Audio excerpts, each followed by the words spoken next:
The topic is really interesting, and I'm sure we're going to get a lot of great insights on how to make this partnership piece work in real life, so to speak. So with that, I can see, okay, I can see people are still joining in, just waiting for it to be completely live. Sorry, technology takes a bit of time, and there we go, we are live, so we're good to go. So with that, I'd like to first welcome Jen Knecht with us, who, as I mentioned before, is VP Clients, Markets and Industry Communications and IBM. Jen, really looking forward to speaking to you about how this partnership piece works in real life and real business terms. Welcome, Jen. Thank you. Next, we have with us Mehek Chavla, who is Communications Manager, Critical Incidents and at Google Cloud.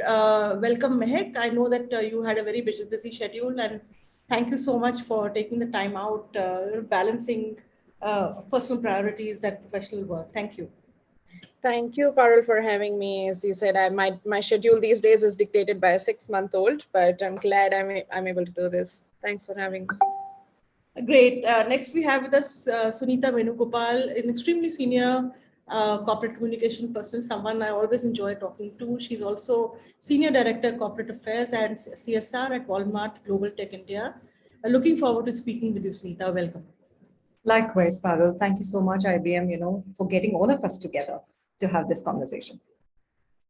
Thank you. Next, we have with us Minol Ajekar, who is Group Head VP, Customer Experience and Loyalty, Purvankara. Minol, I always find, is able to give us a very multifaceted viewpoint because she's worked both ends. She's been in the marketing business operations end, then she came into communication, and now she's back into operations, specifically in the customer experience and loyalty section. Thank you, Minol, and thank you for making it offline as well. Not an easy thing to do in today's world. Thank you. Really appreciate your support, Minol. Thank you, Parul, for having me, and thank you always for your kind words. Like I said, I'm just really happy to see a power-packed panel of women. It encourages me more to make the offline effort. So looking forward to this conversation. Thank you, Minol. And last but not the least, we have Mrunmay Abrol. She is the PR head for Amazon Alexa and Echo devices and president of the Amazon PWD Affinity Group in India for people with challenges. And she's probably the only person on the panel who perhaps got to meet superstar Amitabh Bachchan. So with that, welcome, Mrunmay. Hi, everyone. Thanks, Parul. It's great to be here today. Look forward to the conversation. Thank you, Mrunmay. So with that, my first question, we'll just do a round of questions first with the panel. So kicking off with Jennifer first, with Jen, kicking off with Jen first. What does the power of partnership really mean to you, especially in the context of modern day PR? We talk a lot about partnership, but it always seems very theoretical when you try to do a story around it. So it's interesting in the context, especially of IBM's Let's Create campaign, and how does that play out in terms of modern communication? Sure. So I'll say, so first of all, thank you again for having me here, and thrilled to be joined by such a powerful set of women that we are going to look forward to partnering with in different ways. With regard to our Let's Create campaign, over the past 2.5 years or so, a number of things have changed about our company. We completed, one of the most acquisitions in the history of IBM. We welcomed a new CEO. We've redefined our strategy. We've really focused our portfolio and then spun off a significant part of our business. And so there became a moment and opportunity for us to redefine who we are as an organization. At the same time, the rate and pace of transformation continues to accelerate, and technology is at the center of all that. And we believe that today, every company needs to become a technology company. So our Let's Create brand initiative is really an invitation for creators all over the world to work with us. And when we think about creators, we mean developers, our clients, our ecosystem partners, communities at large, et cetera. And how can we be a convener to help solve some of the biggest and most difficult challenges? We believe that requires creativity, and we believe creativity is the new currency of business. So this is really about how we partner and how we use both marketing and communications at the center of this to co-create and co-storytell with our partners, with our clients, et cetera, about how we're transforming business by business, industry by industry. Thank you. I have more questions on that, especially on the co-creating storytelling bit, because it might be easy to do it with partners, but how easy is it to do industry-wise when you have competing interests? What are your thoughts on that? Yeah, I mean, I think for us, when we think about engaging with ecosystem partners, it's really about the outcomes that we're driving for clients together. If we focus on business outcomes, then we remove some of the barriers that sometimes exist around co-opetition. And we really need to focus on client success at the end of the day. So I think that by focusing on client success, the outcomes that we drive for clients, that helps us really reorient and achieve the right focus for each business involved. Thank you, Jen. Moving on to Mehek at the moment. Mehek, my question really to you is, when we were discussing this whole concept of cooperation and partnership in the post-COVID era, you had talked about how partnership is transforming internally as well, in terms of internal comms and of course external comms. Could you share your perspective on that? Sure. So I think a couple of very interesting things happened during the pandemic. First, for organizations, and this is very thrilling for comms professionals, communications actually became mainstream. In the sense that communications wasn't something that they were doing on the side of an announcement or just to declare a win. It actually became mainstream in terms of collaborating with the entire business on how do we communicate about pandemic and other things to our employees, to our partners, to policymakers.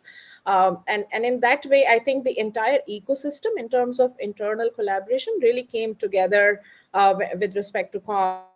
Like I have never, I switched organizations during the pandemic, and in both the organizations, I've never sort of received so many business emails and calls about wanting to work with the comms team to convey a message that is business critical, either to clients or to employees or to partners. So I think this was really like communications came really in the spotlight, and the internal collaboration sort of really increased during the pandemic. The other interesting bit that I realized again in both my orgs was that that collaboration within the comms teams of various regions and in large organizations, it's very true that there are often comms silos, as we know that regional teams work a little differently or on their own tangent from each other. But that sort of also, those boundaries also blurred during the pandemic. We collaborated very, very effectively with global comms teams. The external communications, Jen made a very good point that eventually it all became about success, about partners / client success. In fact, I think the willingness of clients and partners to do comms and take them out to the media or to social channels and other owned channels I actually saw an increase in that willingness. Because eventually the message became about how is everybody managing the pandemic for their employees and for their end users.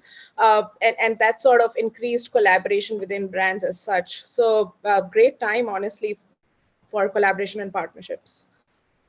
Thank you. I'd like to bring in Mrunmay to take up a point specifically about a little bit about business insights and business asks, like Meg pointed out. Mrunmay, coming to the fact that in a country like India specifically, voice has been such a big boom, really. It's been boom time for voice and voice devices. I use Alexa regularly, so definitely convert out there. So how do you see the application of voice in partnerships as well as in in creating modern communication? Thanks for the question, Parul. As said by the previous panelists as well, the pandemic has definitely changed the way we communicate and forced us to look at things more differently, get even better at communications. And it was the same when I'm working with the Alexa and devices team as well. To give you a very specific example, a business as usual would be people using Alexa or the other Amazon devices as for entertainment and so on. But the pandemic changed people's habits. We stayed at home for longer periods. So we saw people were engaging more with the devices. COVID was new. In the first wave, for example, everybody had so many questions and doubts, how it impacts, what are the symptoms, what should I do? So we saw a lot of health related queries coming on devices. At the same time, we saw people were trying to find out ways to engage with their kids at home, because with so much of time, schools were closed. So we saw a lot of increase in engagement about kids related experiences. So these were just insights what's happening on ground with customers. And this forced us to think about how this was a time to make the service even more useful for customers. So that's where internal and external partnerships came into play. So for example, we partnered with MyUpchar, which is a Indian portal which gives information about health related questions in Hindi. So you can ask about, what if I have a stomach pain, what should I do? Or what are the symptoms for COVID and so on. So we partnered with companies like Map My India, which has one of the best location-based information. So people could get questions like, where are the vaccination centers? Similarly, we try to work internally as well with different domains to find out how we can make the service more useful for customers. I think it was a great example of how brands have realized that Alexa can also be a medium for them to engage with customers. So I think it was definitely learning, and the teams rose up to the occasion by thinking customer backwards and building towards that. That's really interesting to know. Definitely, I know that, and it's really nice to see at some point what does the applications look like in fintech, because a lot of people from a certain strata, economic strata, are very hesitant to go to banks. So actually being able to do that on voice is extremely empowering for them. I hope to find out more about such applications as well later in the conversation. I'd like to bring in Sunita. Sunita, when we were talking before this whole panel was set up, you mentioned how international messaging is becoming, the concept of global messaging really came into play during COVID, and having messages which are perhaps region friendly, but also very consistent throughout. So what was the experience with that, and what does that tell you about the ability of companies to partner within their teams? Yeah, thank you, Parul, for that question. At Walmart, we actually operate as one global tech team because our goals are similar. We want to attract the greatest of talent. We want to retain the greatest of talent. So for us, since we were actually marching towards very common goals, the entire process of narrative for us, be it in the US, which could be Sunnyvale, Bentonville, or here in India, it took a very seamless turn in terms of how we wanted to talk to our associates. Some of the examples that I can talk about, Parul, here is every year we do a brand perception audit, which actually measures where we are in terms of our competitors.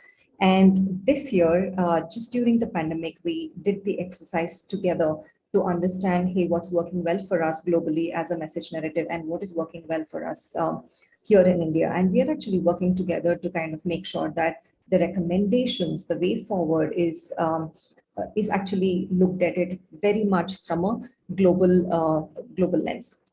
The other example that I can talk about is just when COVID happened, we all struggled to work, right? There was a lot of learning to be on Zoom. There was a lot of unlearning to actually come out of it when we were looking at the whole hybrid model of working. So for us, we worked together on a project which is called Tech Forward, where we did a lot of focus group studies. We did a lot of surveys to understand what do associates, feel about coming back to work, be it globally. And we're still working on it. There is a lot of learning experience for us. So each of these projects that we have actually undertaken has been very much with a global lens. So another example that I can talk about is just about last year, we hosted a very big tech event for a Walmart Global Tech, where we really wanted to establish the brand as a retail tech company. And the way how we went about it, be it in India, be it in global, inviting the global speakers, inviting even the target audience, which seamlessly became very location agnostic. So many such examples actually, Parul, for us.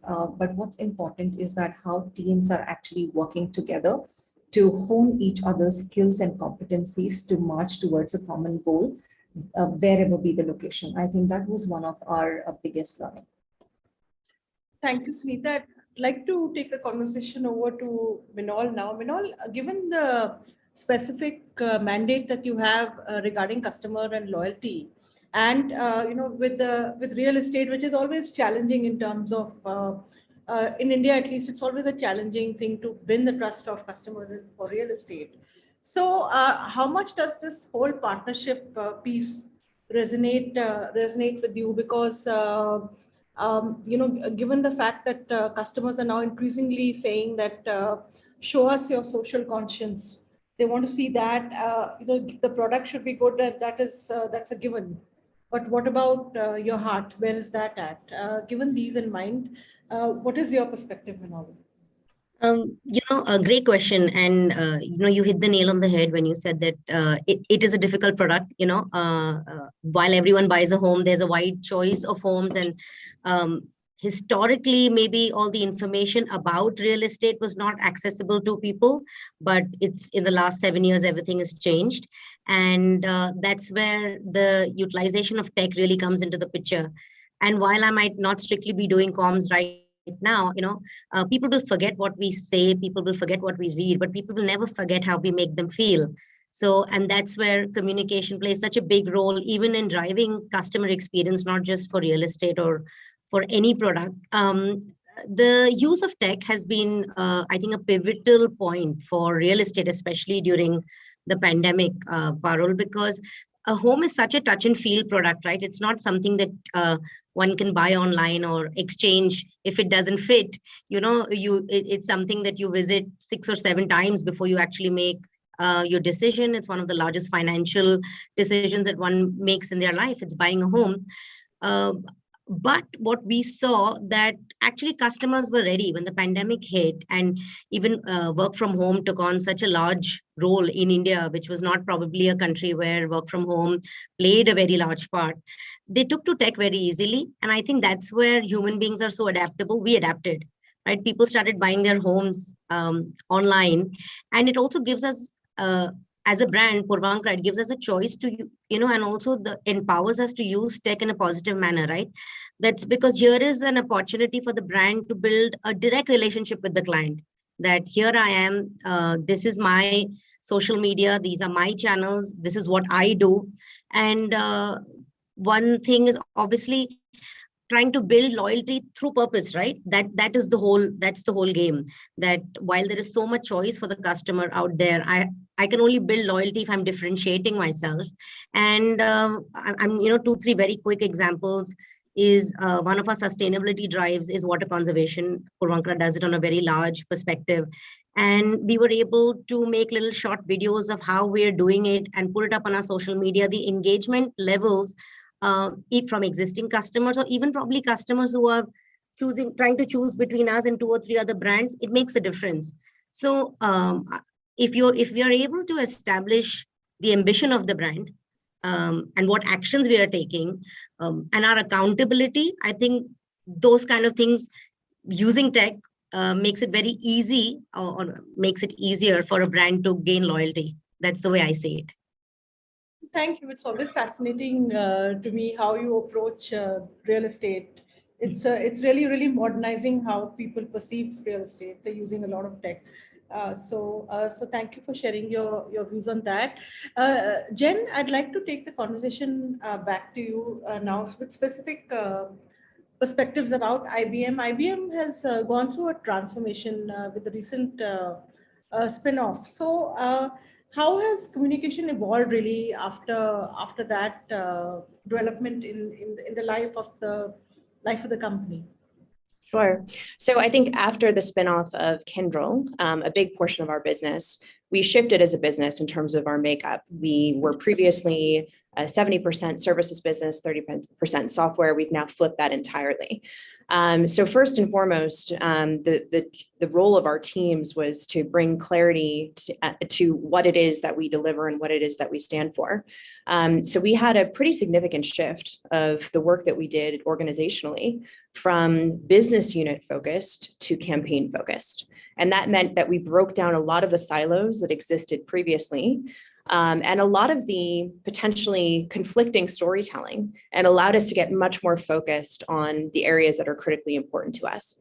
I think the second piece of the spin and the shift for us was about partnerships. An ecosystem now plays a much more significant role in our go-to-market and our go-to-market transformation.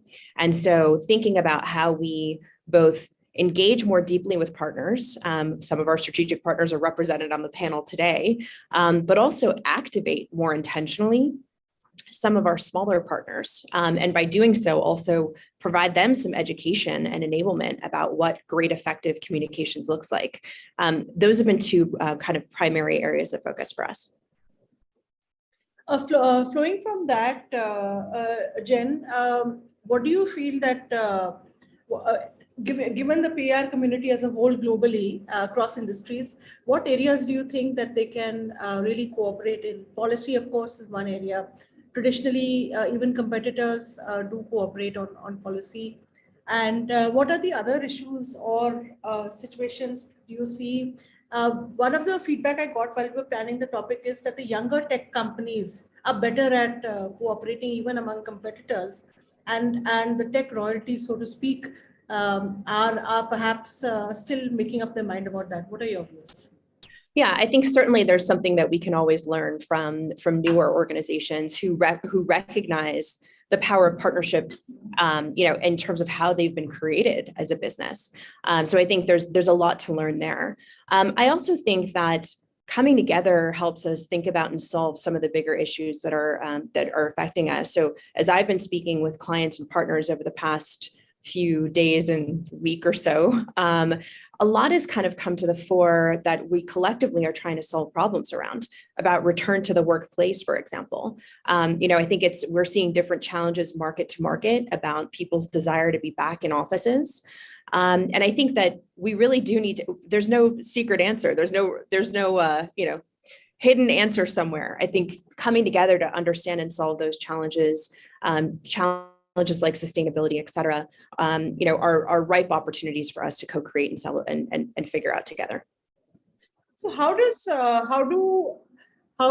you take up storytelling in the current scenario where media is so severely restricted? Even in India, we are traditionally, where we had a strong print market, we are seeing very, very strong contraction of space.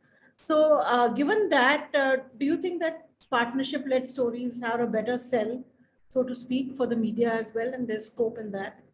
I do. I mean, I think it's always critically important, as we're all aware, to make sure that we're contextual in terms of business problems, societal problems, technology problems, industry problems that we're solving. And 9 times out of 10, we're not solving them individually. We are solving them together with our partners. I also think clearly, and many have mentioned this today, we also need to think about how we leverage and tap into social media in a much more intentional way, so that we're broadening the aperture of who we engage with and how. That means social media, that means influencers, that means analysts, et cetera. So I think, certainly it's working together, but it's also how we kind of co-create social campaigns. And one for us that's been very effective in a way to represent our partnerships is actually called The Power of Partnerships. And it's focused on our ecosystem partners and the problems that we're solving for clients. And that's been a very effective social media campaign here in India, and a major area of focus for us. I'll come back to you with more questions about social media, which is a huge area by itself, not only in India, but all over the world. Coming to Mehek, what do you see as the key trends, what we are calling right now the post-truth world, so to speak? What are the key PR challenges and trends that you see? I think one of the biggest ones is how for brands, one of the bigger ones is how do they take their narrative slash stories effectively, not only to the media but to the entire world. There's no one in this age, especially with social media. There's no one version of truth, but that's something that hurts brands, because when they tell their truth, it's not universally accepted or even maligned or tampered with in a lot of ways. That I think is a huge challenge on how we get people to trust brands on their own channels. I think that's where own channel storytelling plays a huge role in terms of establishing your brand as a trusted voice in the face of adverse news. It's something that I was dealing with contextually today. There's a big news about Google today, and we're trying to figure, and one of the constant things that the comms teams try to figure out is will the media trust our narrative, and if yes, how? What is the best way to take it to them in a way that sounds reliable, transparent, trustworthy? So that I think is one. The second biggest challenge, I think, and that is more in relation with employees, and I think somebody did mention it, that you know a lot of employees prefer a hybrid slash remote work environment. The workforce dynamics have changed entirely since the pandemic happened. Corps, on the other hand, are taking a more careful path where they want people to come back to offices, and that's resulted in two different us versus them narratives. I think that's where comms comes in, to unify that, with the expectations of the brand as a whole versus the expectations of employees. That I think will be a very big challenge as workplaces again start to open, and we see this mass exodus of employees, and how do we stitch that in the brand's voice and position the brand as a fine balance of business and human voice. So those two, I think, will really impact comms in the coming years. Actually, that's really interesting to know, because we also have the Elon Musk example, who said show up for work or lose your job. But he, of course, doesn't have a PR team. Perhaps he should think of hiring them back. I agree. so that is something which is extremely interesting that you pointed that out. I'd like Sunita and Runmay to share their views as well on what kind of challenges in communication do you see, and which would specifically benefit from partnership in messaging. Perhaps Sunita could go first, and then Runmay. Thank you. Just adding on to what Mehak said, right? I think the biggest challenge for us, what we're dealing today, is drafting or communicating leadership messages. And when you look at the entire audience, which has really moved to, looking at very simple communication, very to the point communication. Nobody has the time to read like beyond 4 lines. I think that's where communicators playing the role of coaches to help leaders understand how do you get that mind space of just 30 seconds, and that's when you need to catch attention of people.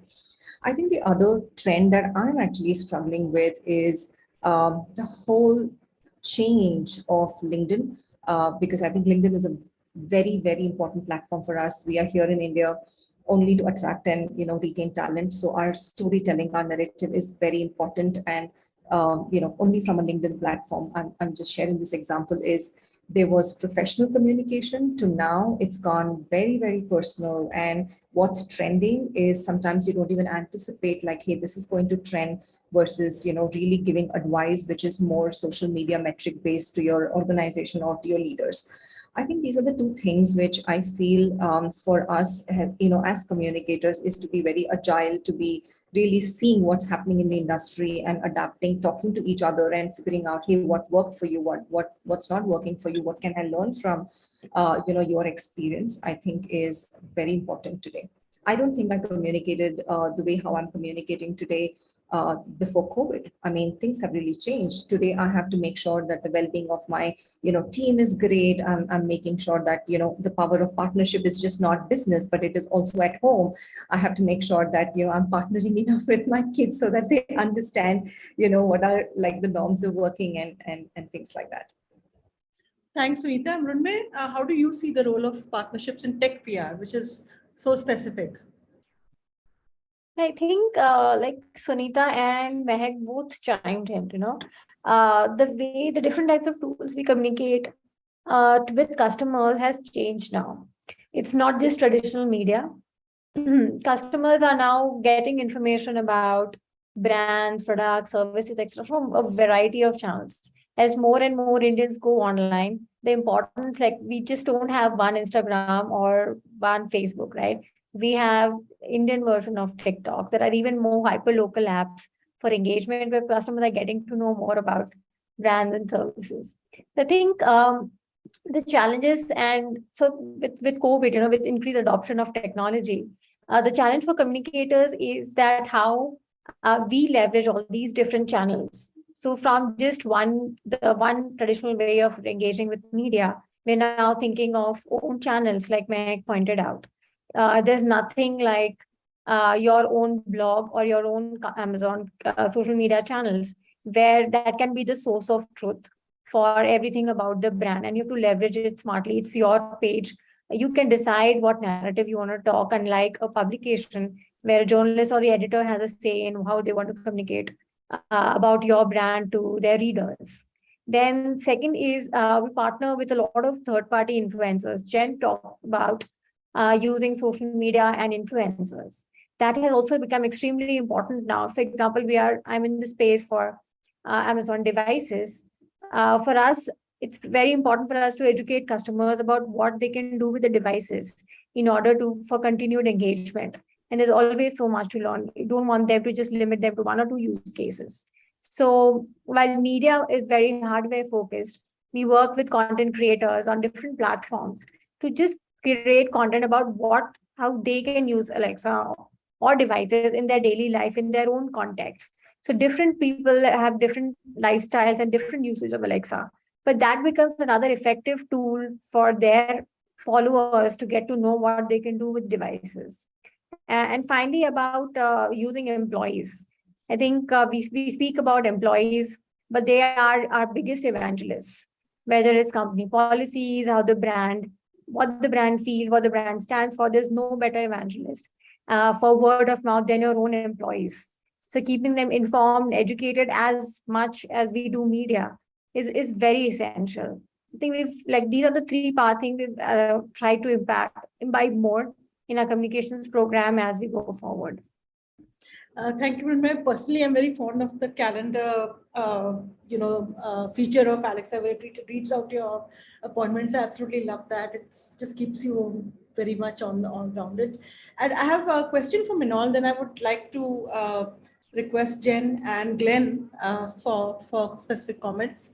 Minal, I just wanted to ask you about customer loyalty and how difficult or easy do you think it is at this point in time, post-COVID? We are also at a phase where real estate is kind of, the prices are depressed as well at the moment. But given that kind of situation where buying may have actually increased, how do you see customer loyalty evolving post-COVID? The way I see it, Parul, and also, customers expect more from the brands they support. It's like family, right?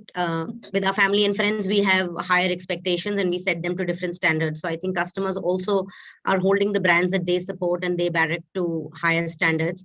So I think the biggest challenge for loyalty will be to keep that customer engagement on, and how does one do it? And also for a product like real estate, where repurchase may be once or twice max, you're looking, but it's also the longest customer life cycle from the time somebody comes to see the apartment for the first time or comes to see the house for the first time to the actual buying to the actual staying in. It's one of the longest customer life cycles. So I think there's a great opportunity there to not just I mean, of course, there is a personal touch and everything, but also to use technology to keep that constant engagement, because you're not just anticipating customer needs today, you are actually trying to identify what it would be 2 or 3 years later when they actually get their home. So that active listening will be a very important part to ensure customer loyalty. Of course, I mean, most brands, most companies have loyalty programs. You know, your local milk and bread shop has a loyalty program. So how are you going to ensure that the loyalty is not just about the monetary gain, but the loyalty is also in terms of the actual feeling that the customer has for the brand? And I really liked what Jen said earlier today is about making the customer or making the partner a part of the storytelling and not just the audience, And for us, print was always very generous to real estate, Parul, as you know. It's the second largest employer in India. Print media has always been very generous, but even the real estate as a sector is learning to pivot. They're learning that their customers want to see them online.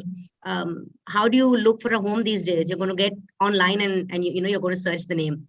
So technology is going to be a differentiator for brand loyalty. I see it like that. Communication, constant and active communication is going to be a huge process here. And also, one of the most important things is that brand resonance is one of the biggest drivers of loyalty. So if you can keep yourself relevant, if you can keep yourself top of mind and bring your storytelling to a process in all aspects, because I've been fortunate enough to work on and off comms. I do see how communication can actually go across all layers and make a huge impact. Indulge me with a 30-second story. We had curated a customer experience event. It was a small intimate event, and we had a art professor curate a couple of pieces and talk about the art.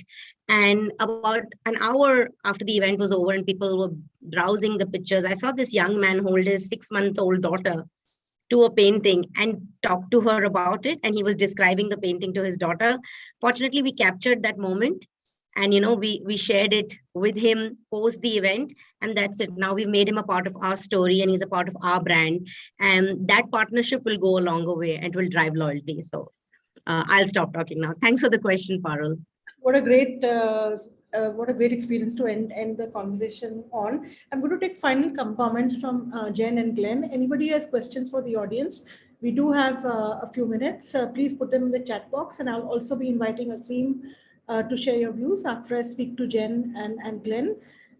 Jen, my final question for you is that.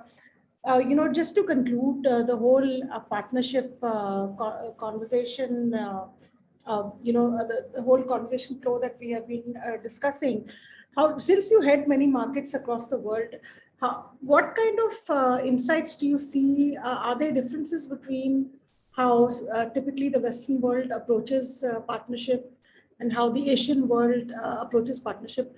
Do you see any differences in that, or are they becoming less important? I think we're seeing fewer and fewer differences in terms of how those things are approached. But I think one of the things that we're keen to do across every market in the world is ensure that as we're thinking about client storytelling and partner storytelling, we're really thinking about it from the perspective of the client as the hero or the partner as the hero. And that really shifts the dynamic quite a bit. It's not about what they are doing for us. It's about, how we really help articulate the mission and vision that they're helping to make real in the world. I love, Manal, your example of bringing your client into your story and vice versa and making it deeply personal. I think we need to think about how we do make this deeply personal for our partners and our clients, and really ensure that we're approaching storytelling through the lens of how can we make you more successful as opposed to making it about us. So to me, fewer differences around the world, but I think around the globe, an opportunity for us to be much more focused on the other's success at the end of the day. Thank you. I love that statement of yours that, how do we make it deeply personal? But one would argue that it's a uniquely Asian trait in some ways when it comes to business, but it's really interesting to see that it's being accepted as a global trait. Excuse me. Which people would like to involve people more in that way. Over to Glenn for his comment. If you can give us an APAC perspective on how do you see this whole partnership piece evolving, especially in storytelling and communication. Again, APAC is so diverse in terms of cultures and communities. What kind of differences and common ground do you see? Well, firstly, thank you for the opportunity to comment. And yeah, I feel like this is a conversation that we're beginning to have a lot more with over the last sort of 12 to 18 months. I feel like the conversation has shifted substantially. Before we were very focused on the notion of partnership, but the way we did that, I think, was fundamentally different. I think the pandemic has sort of moved us into firstly, it's a accelerated digital adoption phenomenally, and I think that's changed how we go about telling stories. But it's also brought together out some of the codependencies that exist today that perhaps didn't exist in the same way previously. And I feel like that's made all of us sort of think more deeply about the conversations that we're having and the best way to have them, and sort of lifting all boats, with our communications efforts. So, for me in the region, I just feel like we're all sort of struggling with the same challenge at the moment, but the pandemic has accelerated in a way that we could never have predicted before. That is, it's really, I think that you hit the nail on the head. It's all about accelerated digital adoption, and I'd love to hear more about that. I'd like to bring in Aseem for final comments, and of course, the floor is open to questions from the audience. Please put them in the chat box or raise your hand. We have a few minutes to take questions. Aseem, I'd just like to introduce Aseem. He's the head of impact measurement, data analytics firm in India. He's also the first Indian and Asian chair of AMIC, global chair of AMIC, which, as you know, is the nodal body for measurement and data for the PR industry in India. Welcome, Aseem. Before when we were talking, you had some very specific examples of how cooperation is actually taking place in measurement within firms. How do you see the evolution of partnership coming from your point of view, which is a data point of view? Thank you, Parul. In fact, for this, I'm going to bring up a page. This is a photograph from the latest AMIC summit. So this has happened in Austria towards the end of May.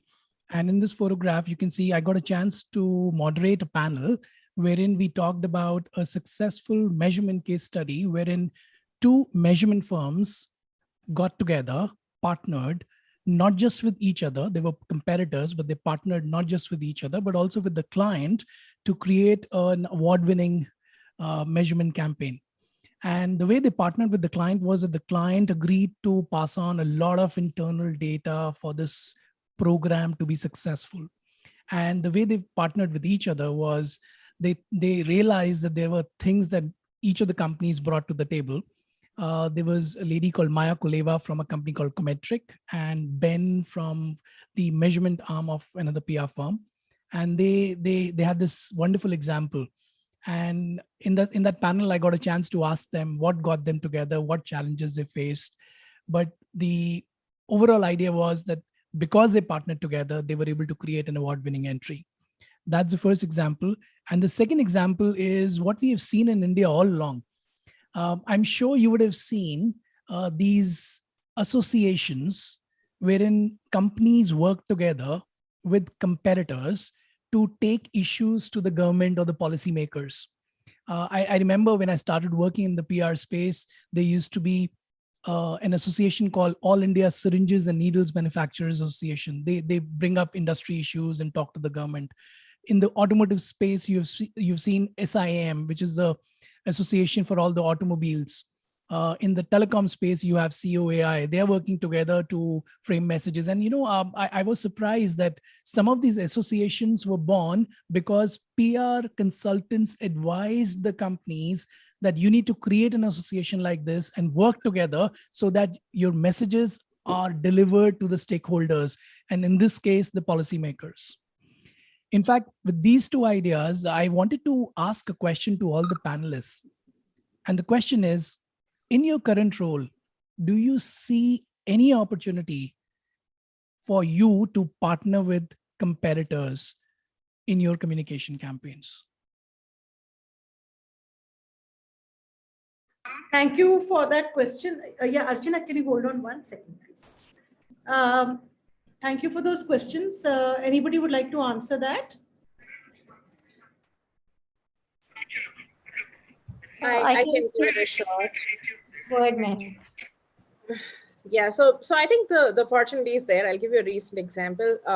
In my previous organization, we sort of, and these are mostly around the big issues, the ones that can impact things like policy or make a change. I don't think that these partnerships, especially in the tech world, are a lot about tech. I think they're more about collaborating to solve the bigger issues. A good example is that we collaborated with a competitor in my past organization to do an announcement on combating climate change and how we are partnering to, let's say, as an example, install solar panels and take electricity to the villages and renewable energy to the villages and all of that. So I think the opportunity is immense. I would still question whether that opportunity to collaborate will lie in the domain of business as such, but at a macro level, the industry or things like climate change that address a bigger social cause, I think there's good opportunity there. Thank you. We can take any more, one more comment if somebody has. Otherwise, I think we need to start winding up the conversation. Tohina, do you have any last comments before we wind up? I was just curious about, the amount of opportunity that we have today, and it's great to hear from peers to see that we are all on the same path. But let's say, in a post-COVID world where the media landscape has changed a lot, how do we leverage each other's brand to make the world much bigger opportunity? And collaborate as communicators? What kind of, if there were 3 things we could do together, or even one thing in the next 6 months together, that will move the needle? It'd be great to see if we have any place we want to collaborate more. That is indeed a great note to end this entire conversation on. Thank you so much, all of you. My personal takeaway from this is that not only is partnership good for the company in terms of business and customer engagement, but certainly it's good for communication. I think the examples which Aseem showed us really struck me that it makes for better storytelling. It makes for an ability to cut through the COVID haze which surrounds media right now, and it really brings storytelling to another level because of the level of nuances you can bring in because of the fact that you have many partners in the story. So with that, I'd like to thank our audience for joining in. If you still have questions, you can send them to me offline. And thank you to all the speakers, Manol, Sunita, Mrunmay, Mehak, Jennifer, Glenn. So happy to be able to speak to you. Thank you, IBM and Weber, for putting this together and giving PR Moment the opportunity for this very interesting conversation. Thank you to Reena, the Weber team, Valerie, Priyanka. Thank you to my team, Soumya, who's done a great job behind the scene. Pritha, thank you so much, all of you. Have a great evening and good luck for the high tea ahead. Thank you so much. Thank you so much, Parul. Thank you. Thank Thank you, you, everyone. Thanks, Bye. everyone. Bye-bye.